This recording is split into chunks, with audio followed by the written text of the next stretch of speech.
Hi and welcome back to our channel. I'm Jennifer and this is Kate, and today we're sharing with you some of the interesting stuff we have found in old Catholic books. And since you know how much we love books, it probably won't surprise you to hear that we work at our local church library. And one of our jobs is to go through the books that have been donated and take out any bookmarks or items left inside. As you can imagine, we have found some very interesting, amusing, and even several mysterious objects in these books. So we thought it would be fun to share them with you today because the world of books is always an adventure. Holy cards are one of the things we find most often in old books. So today we wanted to share with you some of our favorite vintage cards. The first one we have is this one of Christ the King, and it has a prayer to Christ the King on the back from 1923. We also have found recently this vintage card of Thomas Aquinas, and I just love the scalloped edge on the bottom. That's a nice detail, and I feel like it's a really nice picture of Thomas Aquinas. We also found this one of the Holy Family, which is such a beautiful picture, and the border is very sparkly and pretty. Sparkles. Okay.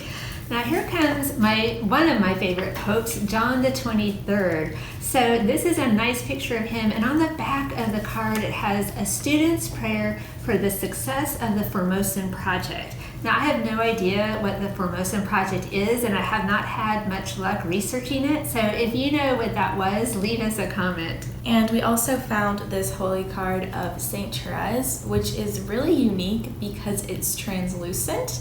So you can hold it up to the light and get a really neat effect from it. Some of the holy cards that we find are in remembrance of people. For example, we have this mass card, a vintage mass card, and it's for John Dorsch, who passed away in 1959. But it's a beautiful holy card, and when we find cards like this, we always stop and say a prayer for the repose of that person's soul. And we also have this mass card for Reverend Monsignor Nicholas Fiel, who was born in 1859 and died in 1935. So we're praying for him also. And this one I like. It's not for someone who has died, but it is in remembrance of a priestly ordination. So Reverend Paul J. Kleins was ordained in 1944, and he had a devotion to the Sacred Heart of Jesus. So this is his ordination card. We also sometimes find works of art in the books, like this card, which says, "Thou Redeemer is the Holy One of Israel, called God of all the earth," from Isaiah. So this one's really pretty. Yeah, you can almost frame that, I think.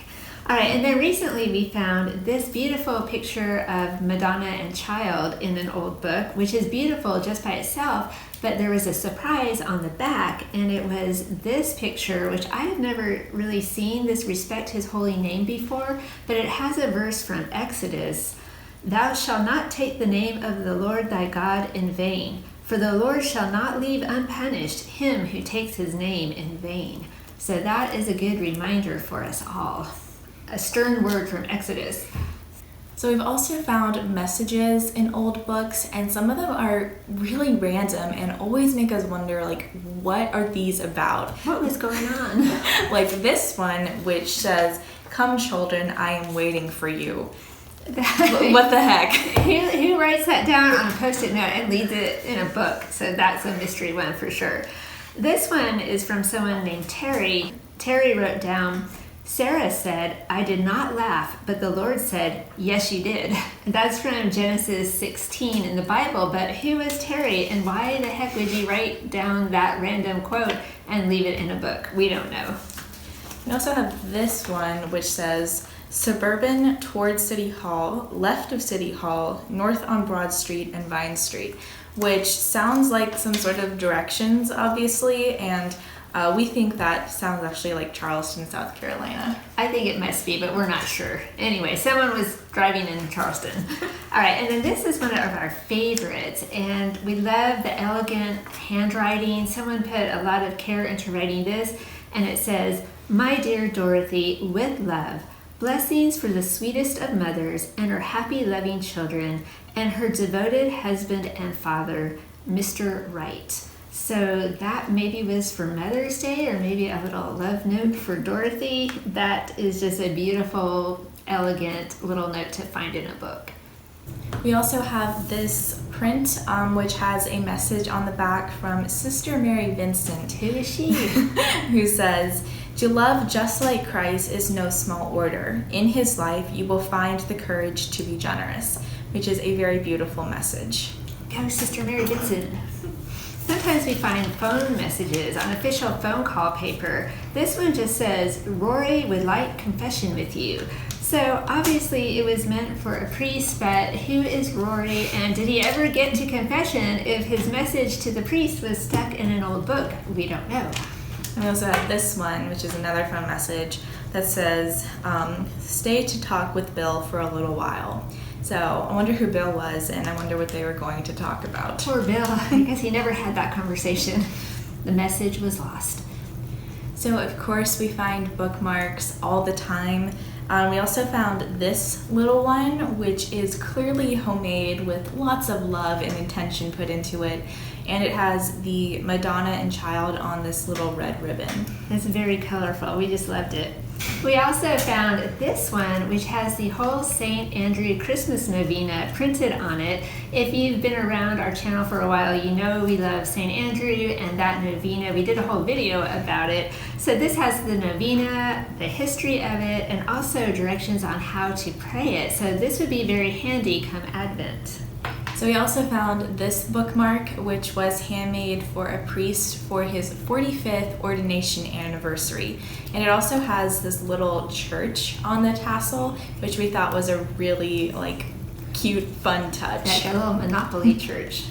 All right, and then I have never seen this before, but the entire list of the Beatitudes from the Sermon on the Mount all on one bookmark. So if you use this bookmark and just try to memorize one Beatitude each time you opened your book, pretty soon you would have them memorized. So we also find prayer pamphlets sometimes, such as this one called My Day, a Mass. It says, "My Mass, well understood and sincerely lived, will light up my whole day, my whole week, my whole life, and will unite all my actions in a chain of love." And it just gets better as you go inside because it has a lot of prayers and meditations about the Mass. So this one also has to do with the Mass, and it's called Family Union Through Family Communion. I love it. That is such an awesome saying. Family Union through Family Communion. On the inside, there is a letter from a priest that talks about the importance of receiving Holy Communion together as a family.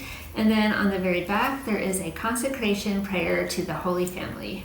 And we also found this one, which is about how to pray a novena of Holy Communions. It says, "No novena can be more fruitful than a novena of Holy Communions." All right. Then the next one is a pamphlet about Elizabeth Ann Seton, and it features the Soul of Jesus prayer on the inside. Again, that was a new one for us, the Soul of Jesus prayer. At the end it says Corpus Christi 1816. And on the back there is a photograph of one of Mother Seton's handwritten prayers. So that was a really good find also. We also occasionally find newspaper clippings, such as this article from Father John Cater called "Quotes to Keep You in Good Cheer." And he has a lot of, good words in here, but there's this one quote, which is really nice, from Henry Ward Beecher, which says, "The sun does not shine for a few trees and flowers, but for the whole wide world's joy." And then once we found this little clipping, we don't know where it's from. It has this little random strip stapled to the top, and there's a question. It says, "Do you know Jesus as your good shepherd? Have you made it a point to spend time with him, learn his ways, and become familiar with his voice?" What a great question for all of us. But who cut this out and left it in a book, and why? We don't know. We also find some just truly random stuff in these books, like this little card that says, "A s'mores pie to tell you I look forward to s'more great years together."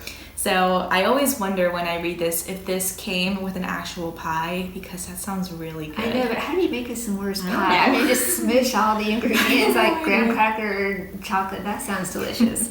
Okay, this little item is a communion remembrance, which is really sweet. It has this great picture of Jesus and a little girl receiving First Holy Communion on it. this belonged to a young lady named Lourdes Hortensia in 1971, but sadly Lourdes left her bookmark behind in a book, and so she doesn't have this anymore. I don't even think kids get anything like this for their first communions anymore. And we also found this, which is a second class relic of St. Julie Billiart. So the little cloth in here was touched to one of her bones, and she was a nun who lived throughout the French Revolution, and she had been crippled for 22 years, but she was miraculously healed after praying a novena to the Sacred Heart of Jesus. And then she spent the rest of her life walking throughout Belgium and France, continuing her work as a nun. All right, now we're down to the last item, and I have to admit, it's my favorite out of all the things that we've ever found because it's so mysterious. It's just this plain card, and it says, it has typewritten on it, spiritual reading, 9 o'clock. So I always wonder, like, who wrote this, and why does it not have anything else written on it, and what does it mean? Was 9 o'clock the time that everybody stopped and did spiritual reading? I don't know, but now whenever it's 9 o'clock, this card has ruined me because I always think, oh, we should all stop and do some spiritual reading. This one's a real mystery. So we always enjoy finding these little hidden treasures in our books, and we always pray for whoever had left them. So let us know in the comments about any interesting items that you've ever found in a book. So we hope you enjoyed the video. Thank you for watching, and we'll see you next time. Bye.